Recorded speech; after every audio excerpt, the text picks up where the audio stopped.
오늘의 말씀의 제목은 성령이 아니면 아무것도 아니다 라고 하는 제목으로 하나님의 말씀을 같이 나누겠습니다. 지난 몇 주간 우리 예수님께서 부활하신 후에 40일 동안 이 땅에 계시면서 하시는 일이 무엇인가를 지금 상고해 보는 중에 있습니다.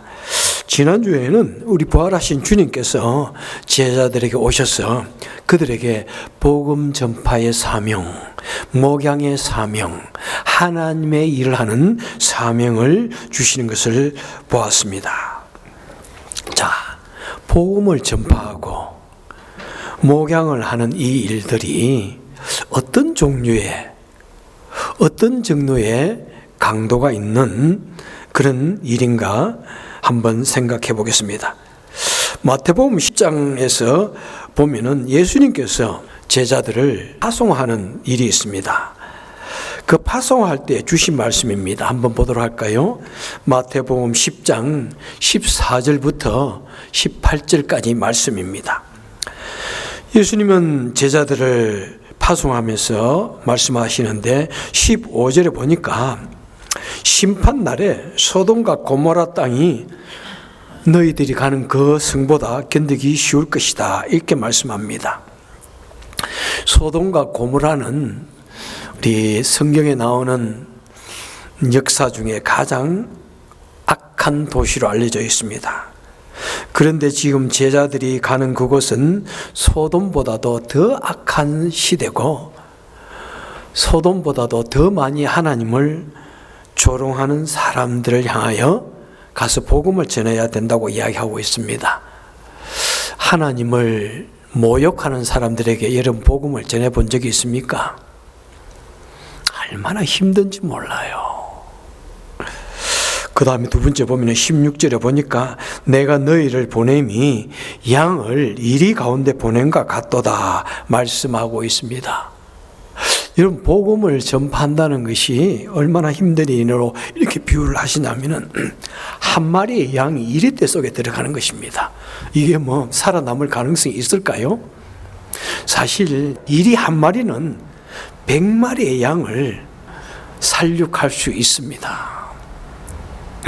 그런데 한 마리 양이 이리떼 속에 들어가다니요.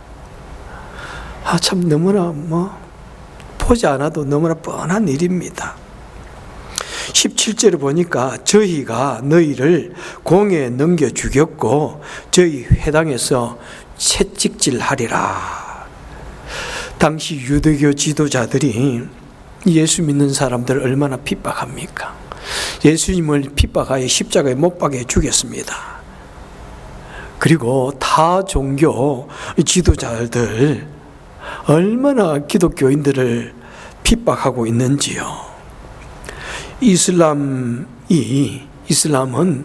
타 종교를 믿는 사람들을 명예살인이라 그래가지고 죽여도 죄가 되지 않고 오히려 자신들의 사람들 앞에 칭찬을 받는 그런 일들이 있습니다. 또 18절에서는 또 너희가 나를 인하여 총독들과 임금들 앞에 끌려가리라. 당시에 보면 얼마나 많은 기독교인들이 그죠? 그 로마 황제로부터 죽임을 당했습니까?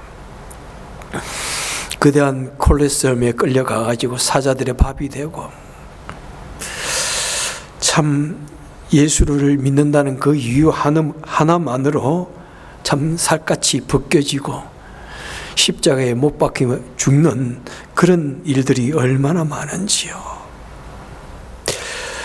지금은 어떻습니까? 지금은 그래도 훨씬 우리는 좋은 나라에서 살고 있지만은 지금도 공산국가에서는 그 이슬람 국가에서는 수많은 기독교인들이 순교를 하고 있습니다.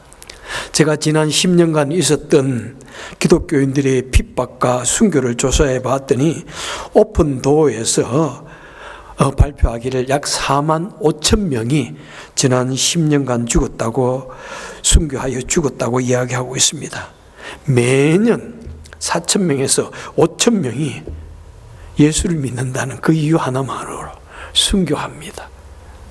작년에는 4,889명이 또 우리는 너무나 좋은 시대에 살고 있으니까 그런 것이 있다고 생각도 못하는데, 지금도 하나님을 믿기 위해서 그렇게 생명을 걸어놓고 주님을 믿고 복음을 전하는 일들 참 지금도 있지 않습니까? 그런데 그때는 얼마나 더 심했겠습니까? 정말 우리가 예수를 믿고 복음을 전하고 목양 사역을 하고 하나님 일을 한다는 것은 결코 쉬운 일이 아닙니다. 시대를 막론하고 생명을 내어놓아야 한다면 생명을 내어놓아야 하는 일. 그래서 주님은 그 제자들을 파송하면서 내가 너희를 마치 양을 이리떼 속에 보내는 것 같다 하면서 지금 파송하고 있습니다. 그리고 이제 예수님께서 부활하신 후에 40일 동안 이 세상에 계시다가 이제 승천하십니다. 그러면은 제자들만 이 땅에 참 고아처럼, 아까 찬송하신 것처럼 고아처럼 이 세상에 남겨질 것입니다. 그 겁많고 연약한 제자들이 어떻게 자신들의 신앙을 지켜나가고 어떻게 복음 전도의 그 사명을 감당할 수 있을까요? 여러분, 우리는 베드로를 보아서 잘 알고 있습니다. 베드로는 얼마나 용감했던 사람입니까? 그리고 예수님 위해서 나는 생명도 내어놓겠다, 그렇게 큰 소리 쳤던 사람입니다. 그 순간만큼 진실로 생명을 내어놓을 각오를 했던 사람입니다. 그런데 우리 사람의 용기와 결단으로는 결코 목숨을 내어놓고 복음 전도를 한다든지 주의 일을 감당할 수가 없는 것을 우리는 보았습니다. 그래서 본문 4절에서 예수님께서는 그들에게 분부하여 말씀하십니다. 자, 본문 4절.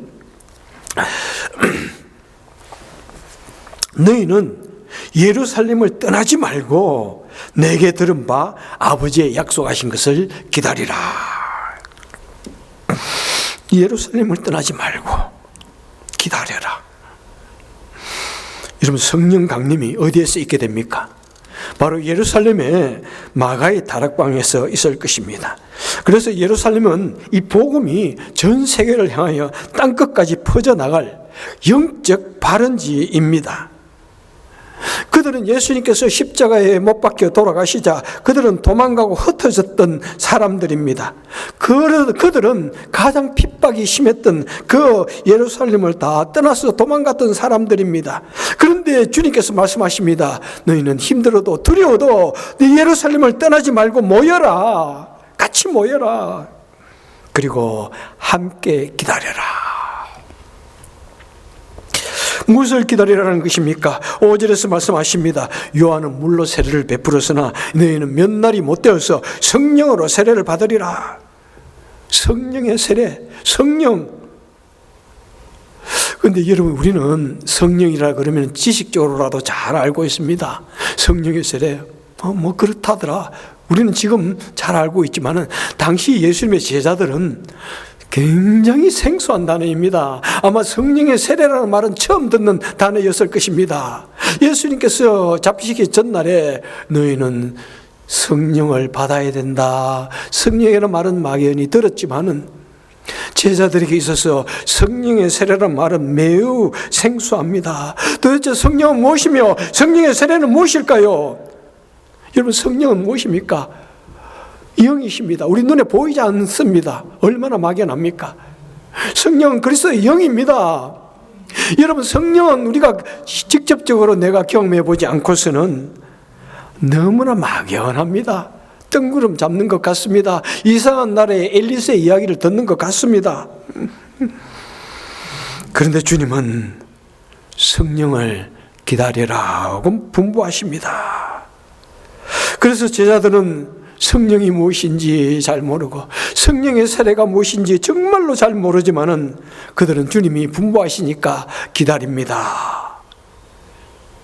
그냥 막연히 넉넉히 기다린 것은 아닙니다. 14절과 15절에 보니까 예수님의 제자들과 여인들과 예수의 어머니 마리아 등 약 그 당시 120명의 예수 그리스도를 믿는 문도들이 모여서 더불어 마음을 같이하여 전혀 기도에 힘썼다고 말씀하고 있습니다. 더불어 마음을 같이하여 전혀 기도에 힘썼다. 여러분, 우리 성도들이 더불어 마음을 같이하여 기도할 때 성령이 임하셨습니다. 여러분, 우리 기도 혼자 사는 거 참 중요합니다. 매일 하셔야 됩니다. 정말 여러분, 하루를 살아가는데 얼마나 참 놀랍고 감사한지 몰라요. 아침에 떠오르는 그 태양을 보세요. 여러분, 얼마나 참 너무나 놀랍지 않습니까? 이 힘든 세상 우리가 살아가는데 하루 저녁 가만히 하나님께 기도 드려보세요. 얼마나 감사한지요. 또 밤에 잠을 자다가 아침에 일어나면 오늘 어젯밤에도 안 죽고 일어났네. 얼마나 감사한지요. 그거 생각하면 우리는 매일 감사를 드리지 않을 수가 없습니다. 매일이 감사하고, 그죠? 매일이 하나님의 은혜입니다. 그런데 성도가 어떤 시간을 만들어서 같은 장소에 모여서 더불어 기도할 때 우리 하나님께서는 더 기뻐하십니다. 하나님의 능력이 더 강력하게 임재하시는 것입니다. 우리 주님은 정말 더불어서 기도하는 그것을 얼마나 기뻐하시는지 모릅니다. 마태복음 18장에서 말씀하십니다. 진실로 다시 너희에게 이르노니 너희 중에 두 사람이 땅에서 합심하여 무엇이든지 구하면 하늘에 계신 내 아버지께서 저희를 위하여 이루게 하시리라. 두세 사람이 내 이름으로 모인 그곳에 나도 그들 중에 있느니라. 우리 주님은 한 명이라도 더 모이면 그곳에 더 적극적으로 임재하시고 우리 찬양을 받아주시고 예배를 받아주시고 우리 기도를 들어주신다고 말씀하고 있습니다.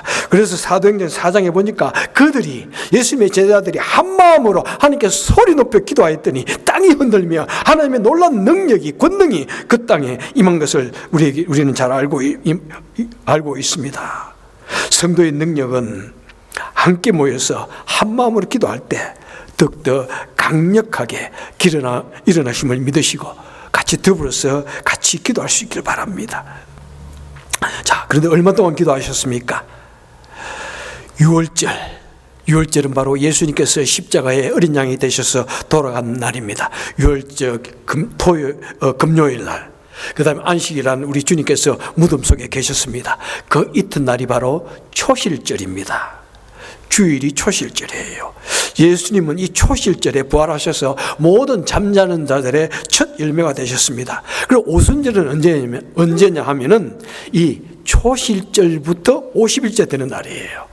그러니까 예수님께서 부활하셔서 40일 계셨으니까 예수님의 제자들은 약 10일 동안 물론 계산에 따라서 약간 다를 수 있는데 10일 동안 더불어 마음을 같이하여 여기 보니까 전혀 다른 거 다 제쳐주고 막 전혀 밥만 먹고 화장실 가고 전혀 집중해서 기도하고 또 기도했다는 사실입니다. 우리 한번 그렇게 좀 수련회를 할 수 있을까요? 우리 한번 그렇게 우리 부흥회를 하면은 정말 뭔가 있을 것 같은데 저는 학생들 데리고 3박 4일 수련회를 다니면서 정말 그렇게 느껴요. 열심히 3박 4일 동안 기도하면은 참 놀라운 일들을 많이 경험해요. 참 놀라운 기적을 경험하기도 하고 능력을 경험하는데 그럴 때 생각이 들어요. 정말 3박 4일이 아니라 한 5박 6일이나 7박 8일 정도만 하면은 정말 하나님의 놀라운 능력이 임하겠다. 그런 생각이 참 들 때가 있어요. 예수님의 제자들은 10일 동안 열심히 오직 기도에 힘썼습니다. 그런데 만약 여러분 우리 주님께서 좀 같이 계셨으면 얼마나 좋았을까요? 우리 주님께서 같이 그곳에 계시면서 기도회를 인도하시고 그러다가 그들이 성령 받는 것을 보고 그때 좀 떠나셔도 좋을 것 같은데 왜 예수님께서는 그냥 너희는 기다려라 그래 놓고 그냥 싹 가버리셨습니까? 그리고 그들로 하여금 10일 동안 뭐 사실 날짜도 정해주지 않았어요. 무슨 일이 있었는지 명확하게 해주지도 않았어요. 왜 예수님은 좀 같이 계시면서 해줬으면 더 좋았을 건데 마지막 순간까지 왜 중간은 아니지만 가셨을까요? 요한복음 16장 7절에서 우리 주님께서 이미 말씀하셨습니다. 내가 떠나가는 것이 너희에게 유익이라. 내가 떠나가지 아니하면 보혜사가 너희에게로 오시지 아니하실 것이요 가면 내가 그를 너희에게 보내리라. 보혜사 성령, 예수님께서 가셔야 보혜사가 오신다. 그 보혜사는 예수님께서 보내주시는 것이다. 이렇게 말씀하고 있습니다. 만약 예수님께서 계속해서 제자들 옆에 계셨다면 제자들은 어떻게 할까요? 제자들은 계속해서 예수님께 기대할 것입니다. 응? 계속해서 주님만 의지하고 주님 이거 해주세요, 주님 저렇게 해주세요. 어떻게 할까요? 계속 그랬을 것이에요. 그런데 우리 주님이 그 절체절명의 순간에 오히려 제자들을 떠났기 때문에 제자들은 이제 생각합니다. 아, 그렇구나. 우리 주님이 뭐를 약속했는지 잘 모르지만 주님이 약속하신 그것, 성령이 없으면 우리는 아무것도 할 수 없구나. 너무나 간절한 마음으로, 절체절명의 마음으로 그들은 주님께, 하나님께 간절히 기도하였던 것입니다. 정말 죽으면 죽으리라, 그런 마음으로 기도하였습니다. 그랬더니 그 사모하는 영혼들을 만족시켜 주시면서 우리 주님께서, 하나님께서 그 연약한 제자들에게 성령을 부어주셨습니다. 또한 그것을 보면서 우리는 무엇을 알 수 있습니까? 성령 충만을 위해서 간절히 기도해야 하는 것은 누구의 몫이라는 것입니까? 그것은 오로지 우리가 감당해야 할 우리의 몫이라는, 우리의 책임이라는 것을 또한 우리에게 보여주시는 것 같습니다. 여러분, 성령 충만 그냥 적당히 교회 다닌다고 주시는 것이 아니더라고요. 정말이에요, 여러분. 저도 정말 봤는데 성령 충만을 받기 위해서는 정말 열심으로 헌신하고 집중해서 기도하고 때로는 산에 들어서 금식하며 기도하고 정말 날짜를 정해놓고 기도하고 나같이 참 미련한 자는 10년을 넘게 기도했더니 정말 하나님께서 그래 성령 충만이 바로 이것이구나 그때 느낄 수 있었어요. 그 이전에는 성령 충만 그러면 뭘까? 약간 기분이 좋고 좀 가슴이 뜨거운 이건가?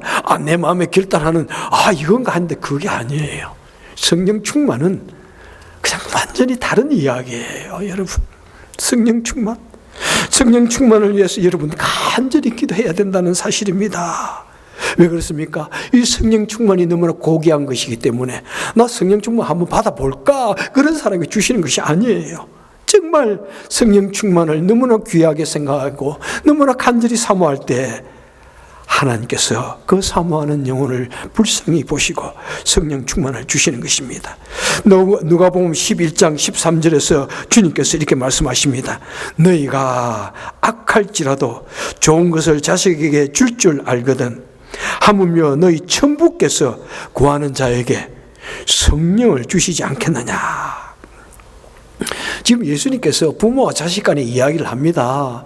누가 자식이 떡을 달라 하는데 전갈을 주느냐, 누가 빵을 달라 하는데 돌을 주느냐, 부모들도 좋은 거 주지 않느냐. 그런데 정말 우리가 간절히 기도하면 하나님께서 가장 좋은 것, 가장 너희들에게 필요한 것, 성령의 충만함을 주실 것이다 하는 그 말씀이에요. 여러분, 우리 사람에게 있어서 가장 좋은 것은 무엇일까요? 물질이에요? 명예예요? 아닙니다. 성령을 받는 것입니다. 우리 하나님께서 사람에게 주시는 최고의 선물 중에 선물은 무엇일까요? 성령 충만입니다. 저는 감히 단언합니다. 우리 연약한 사람들에게 성령 충만보다 더 필요하고 더 중요한 것은 없습니다. 그래서 사도행전 1장 8절에서 오직 성령이 너에게 임하시면 너희가 권능을 받고 예루살렘과 온 유대와 사마리아 땅끝까지 이르러 내 증인이 되리라. 이 말씀을 우리는 비로소 이해하게 되는 것입니다.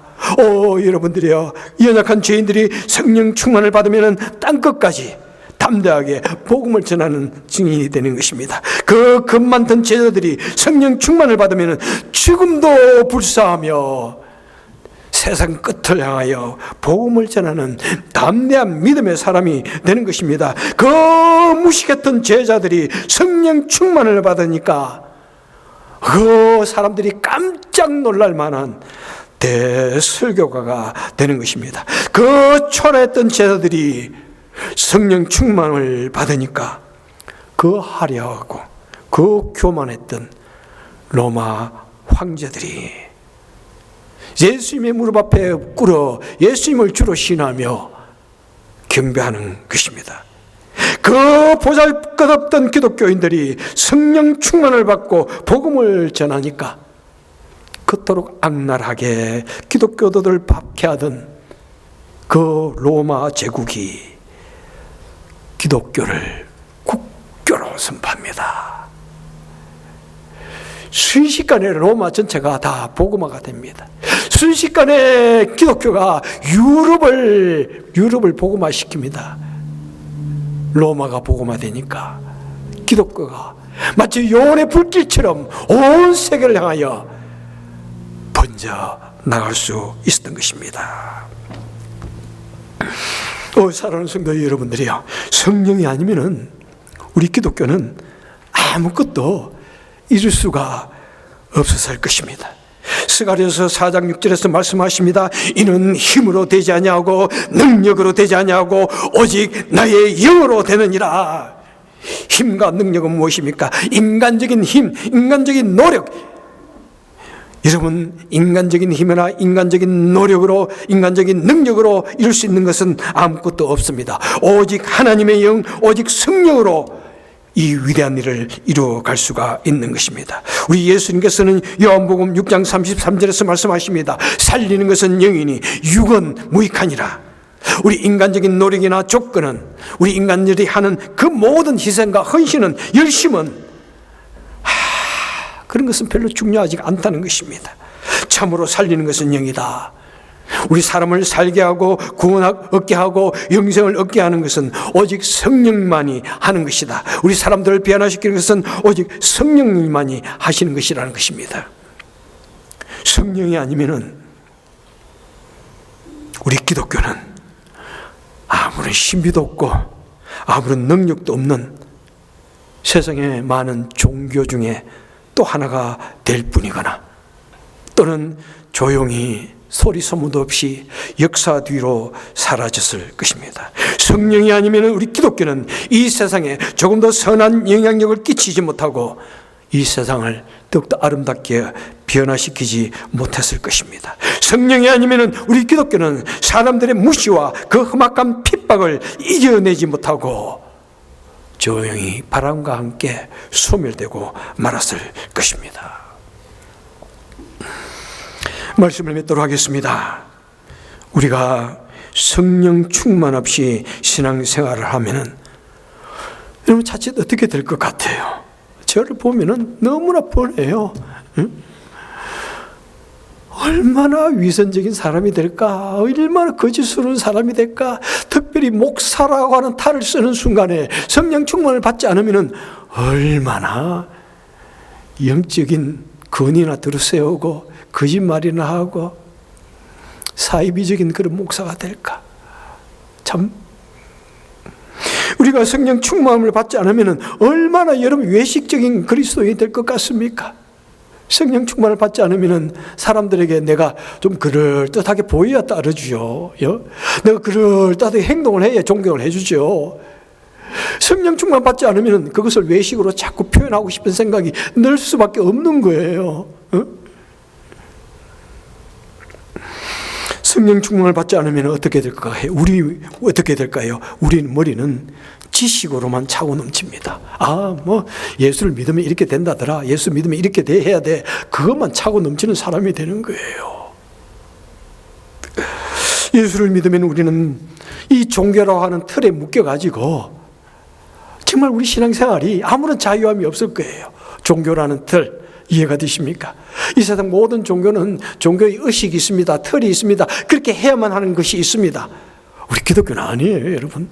내가 성령 충만을 받기 위해서 금식기도 할 때 있고 기도원에 갈 때가 있지만 그것이 우리 본질은 아니에요. 우리는 그냥 성령을 우리 주시면은 우리가 예수를 믿는 것, 그것이 본질이에요. 성령이 오셔서 예수를 믿는 것, 그것이 본질이에요. 네?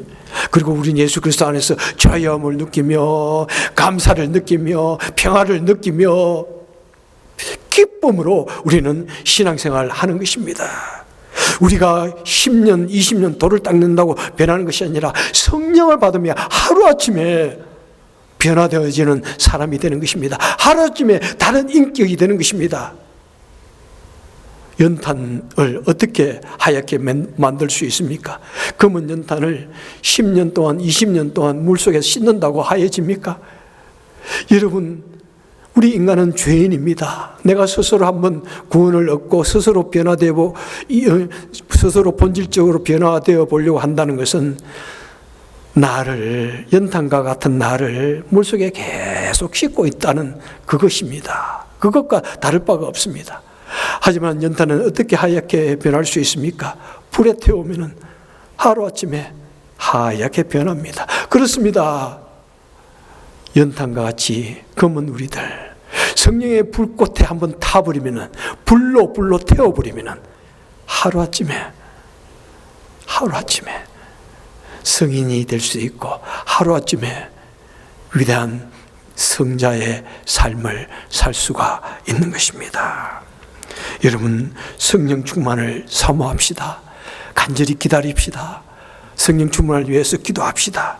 그래서 성령 충만을 받아서 여러분, 그러면 작은 일에 휘흔들리지 맙시다.